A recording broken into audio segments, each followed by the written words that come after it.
Bapak dan Ibu guru serta praktik baik ini marilah kita mandatkan rasa tidak mari ya kegiatan ini kita buka bersama-sama membaca basmalah. Dan selanjutnya mari kita dengarkan kata-kata atau kegiatan yang akan dilakukan oleh Pak Asbian Masuri.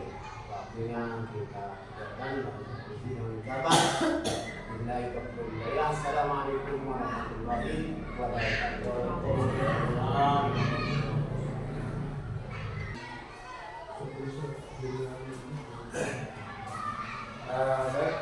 Bapak Kepala Sekolah, mohon izin Bapak Ibu Guru, pertama-tama yang mengucapkan banyak terima kasih atas waktu Bapak Ibu semuanya, dan selanjutnya saya juga mohon maaf mungkin mengganggu aktivitas Bapak Ibu Guru. Terima kasih. Assalamualaikum warahmatullahi wabarakatuh. Salam sejahtera untuk kita semua. Nah, jadi pada hari ini saya akan menyampaikan penimbasan atau aksi nyata daripada modul tentang budaya positif. Alhamdulillah pada hari ini kita bisa bersama-sama belajar bersama. Jadi saya di sini berdiri bukan orang yang bisa, tapi saya menyampaikan apa yang saya peroleh dan mudah-mudahan ini akan bermanfaat untuk kita semua. Nah, jadi di sini kita sedikit merefleksi Bapak Ibu, apakah Bapak Ibu setuju dengan pernyataan berikut? Hukuman dapat mendisiplinkan anak. Pemberian hukuman dengan hal positif seperti membaca atau membersihkan halaman sekolah dapat meningkatkan disiplin anak. Kemudian memberi penghargaan dapat meningkatkan motivasi belajar. Nah, nanti yang ini akan kita bahas di materi selanjutnya ke bawah. Jadi ini sebagai pernyataan yang kira-kira ini kita dapatkan nanti. Nah, di budaya positif ini Bapak Ibu, jadi ada yang pertama di sini disiplin positif dan nilai-nilai kebajikan universal. Jadi disiplin positif kita tidak terlalu jauh untuk menerapkan ini, kita mulai dari kelas kita masing-masing. Ya, disiplin lahir dari diri sendiri. Kemudian nilai-nilai kebajikan universal ini sudah ada di profil pelajar Pancasila. Kemudian yang kedua nanti ada teori hukuman dan penghargaan dan restitusi. Ini yang paling penting Bapak Ibu nanti, yang teori motivasi, kemudian 5 posisi kontrol dulu, sama bagaimana kita mencapai kasus di kelas kita di segitiga restitusi, itu intinya. Ya, lanjut Bapak. Nah, di sini apakah makna disiplin? Ya, kalau disiplin sesuatu yang dilakukan seseorang pada orang lain untuk mendapatkan kepatuhan. Baik. Di sini yang tadi nilai-nilai kebajikan. Nilai-nilai kebajikan ini nilai yang baik. Kebajikan itu sifat-sifat positif manusia yang merupakan tujuan mulia yang ingin dicapai setiap individu. Nah, jadi nilai-nilai tersebut bersifat universal, dan lintas bahasa, suku, bangsa, agama maupun latar belakang. Nah, jadi di sini sudah ada nilai-nilai kebajikan yang ingin dicapai oleh setiap anak Indonesia. Kita kenal dengan profil pelajar Pancasila. Yang pertama, beriman, bertakwa pada Tuhan Yang Maha Esa dan beranak mulia, kemudian mandiri, bernalar kritis, berpendidikan global, gotong royong, kemudian kreatif. Nah, ini jadi nanti jadi tujuan pendidikan sekarang ini di kurikulum Merdeka yang 6 dimensi itu, ya, yang masuk di Profil Pelajar Pancasila. Nah, di sini bahwa penghargaan berlaku sama dengan hukuman. Dalam arti meminta atau membujuk seorang melakukan suatu untuk memenuhi suatu tujuan tertentu dari orang yang meminta, membujuk, dorongannya eksternal dari luar dan akan ada faktor ketergantungan. Nah, ternyata memberikan anak itu penghargaan, anak akan tergantung. Kalau kita tidak berikan dia akan malas. Tetapi kalau nanti kamu akan dikasih, maka dia akan semangat. Ternyata di sini pengaruhnya itu jangka pendek, ya, bukan jangka panjang. Kemudian penghargaan itu menghukum. Kemudian penghargaan mengurangi ketepatan. Nah, penghargaan tidak efektif. Di tidak efektifnya ini ternyata anak kalau terus menerus dikasih penghargaan, maka dia kreatifnya itu hanya sebentar. Hanya dia akan melihat nilai. Dia akan melihat penghargaan saja baru dia mulai. Ternyata caranya adalah ketika di kelas, contoh di kelas, berikan anak itu penghargaan semuanya. Kalau misalkan ring 1, ring 2, ring 3, nah ini masuk di sini, ternyata kita menghukum itu. Kalau ada ring 1, ring 2, ring 3, sebaiknya semua anak di kelas itu kasih hadiah. Misalkan ada buku 20, kasih sama-sama satu.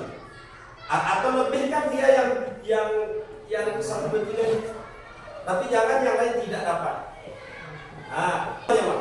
Nah itu caranya untuk supaya penghargaan ini tidak menurunkan kreativitas.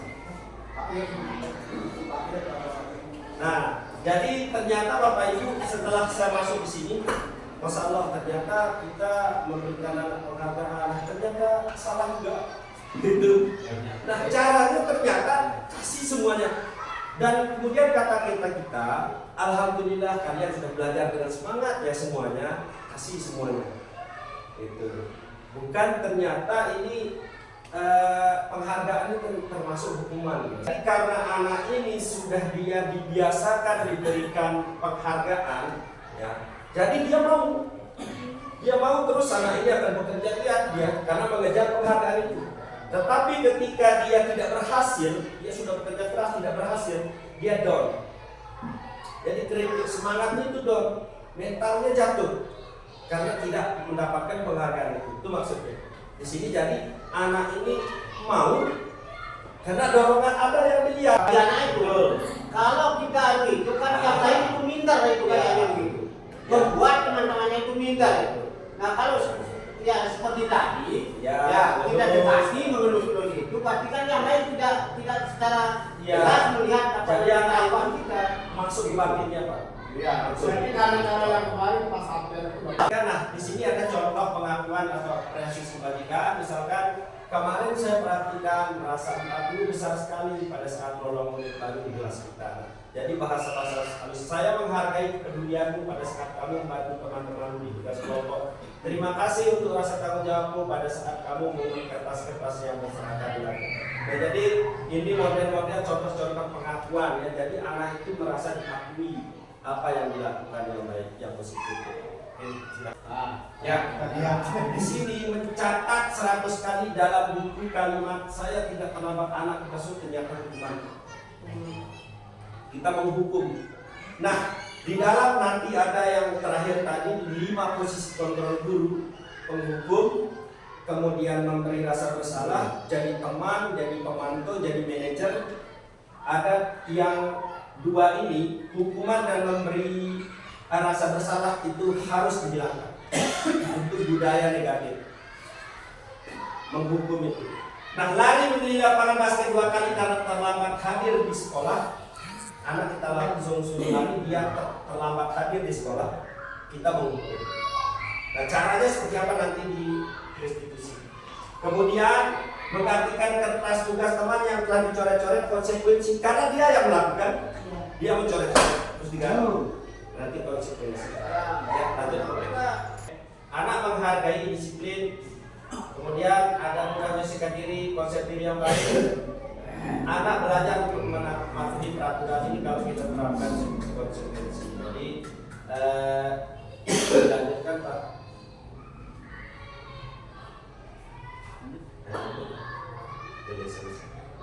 Nah, kemudian kita masuk pada restitusi. restitusi Bapak Ibu ini mohon maaf saya saja ini jarang sekali menerapkan. Tetapi setelah belajar di sini kita belajar nanti pelan-pelan saja untuk menerapkan restitusi. Apa restitusi? Proses menciptakan kondisi bagi murid untuk memperbaiki kesalahan mereka sehingga mereka bisa kembali pada kelompok mereka dengan karakter yang lebih kuat. Dari kelas kita masing-masing. Keyakinan kelas ini mulai dari peraturan. Peraturan itu yang kita buat jadi keyakinan kelas. Nah, jadi ini gambaran nanti untuk keyakinan kelas ini yang akan menjadi keyakinan masing-masing di kelas kita baik murid maupun guru. Ya, jadi sudah ada ya, misalkan salah satu contohnya peraturannya hadir di kelas 15 menit sebelum pembelajaran dimulai. Nah, jadi keyakinannya itu disiplin, ya disiplin waktu gitu. Atau belajar tepat waktu. Itu bisa dijadikan kalimatnya menjadi keyakinan kelas. Jadi peraturan itu dihilangkan sekarang, itu peraturan dia sudah kepada keyakinan. Terus mau dicontoh keyakinan kelas, kami guru dan murid saling menyayangi, ya semangat belajar. Ini contoh sederhana saja. Nah, ini keyakinan kelas kaitannya dengan nilai-nilai kebajikan yang tadi. Tanggung jawab, menghormati orang lain. Kalau di kelas itu tidak ribut, dapat sudah masuk menghormati orang lain. Tapi lo kelas saya tidak ribut terus. Tapi karena apa namanya kita belum belajar apa keyakinan ini. Tapi lama-lama karena dia tidak bisa langsung anak-anak lagi tingkat SD, ya, prosesnya harus lama. Terus kita, nah di sini kita masuk kebutuhan dasar manusia. Ya, jadi anak-anak kita termasuk kita punya 5 kebutuhan dasar sebagai manusia. Yang pertama itu kita butuh kasih sayang dan rasa diterima. Dimanapun kita membutuhkan kasih sayang dan rasa diterima. Anak pun seperti itu. Ya, jadi bagaimana kita memberikan kasih sayang. Kemudian kesenangan. Manusia itu butuh kesenangan. Siapapun dia wajib memiliki kesenangan. Jangan lalu muncul sergolo kesenangan juga. Dan salah satu seperti itu. Jadi anak-anak itu misalkan dia lari-lari atau apa, ternyata dia memiliki kesenangan kebutuhannya. Nah, cuma nanti bagaimana kita mengarahkan mereka untuk mendapatkan kesenangan dengan cara-cara yang baik. Kemudian penguasaan, kebebasan, yang paling utama Bapak Ibu bertahan hidup. Survival. Jadi bagaimana anak ini harus diajar kerja keras sudah bagaimana meyakini supaya dalam kondisi apapun tetap dia punya cara untuk bertahan hidup. Ini makanya bertahan hidup ini yang paling utama kebutuhan manusia. Ya, 5 posisi kontrol. Nah, di sini yang kita harus miliki yang 3 ini sudah masuk di menghukum, membuat orang bersalah. Ini dia sudah di negatifnya. Kalau yang positifnya ini teman, pemantau, manajer. Nah, jadi di sini ada guru berkata, guru berbuat, hasilnya seperti apa. Contohnya di penghukum, menghardik, menunjuk-nunjuk, menyakini, menyindir. Guru berkata, kalau kamu tidak melakukan, awas ya rasakan. Nah, ini sudah masuk hukuman. Membentak, menyalahkan orang lain, berbohong. Ini nanti hasilnya kepada siswa. Anak itu akan berbohong. Anak itu akan menyalahkan temannya, akan membentak temannya. Kemudian membuat orang bersalah. Contoh, guru berkata, kamu seharusnya sudah tahu ibu lelah sekali. Apa ini? Mengatakannya ibu stres. Jadi anak-anak merasa bersalah. Nah, kalau teman, ayolah lakukan demi ibu. Masa kamu tidak mau? Ingat, ya tidak, ibu pernah bantu. Ya, jadi hasilnya ketergantungan anak-anak. Kemudian pemantau, dia kepada guru apa peraturan, kita sudah mengarahkan anak mengenal peraturan. Nah, di sini yang kita dituntut yang terakhir ini manajer ini. Ya, jadi manajer ini apa yang kita yakini masuk ke keyakinan kelas tadi itu. Misalkan keyakinan kelas kebersihan, kalau anak nggak mau pungut sampah di kelas, arahkan dia ke keyakinan kelas. Nah di sini manajer, apa yang kami yakini tentang keyakinan kelas kita, tentang kebersihan? Oh saya yakini itu. Nah jadi anak itu akan sendiri tumbuh kesadarannya. Ya silakan Pak, pernyataan. Ya, saya kecewa sekali dengan kamu. Jadi membuat orang merasa bersalah, buat anak merasa bersalah. Kamu tidak pernah benar melakukannya, itu sudah masuk buku. Itu yang kita katakan sudah masuk buku.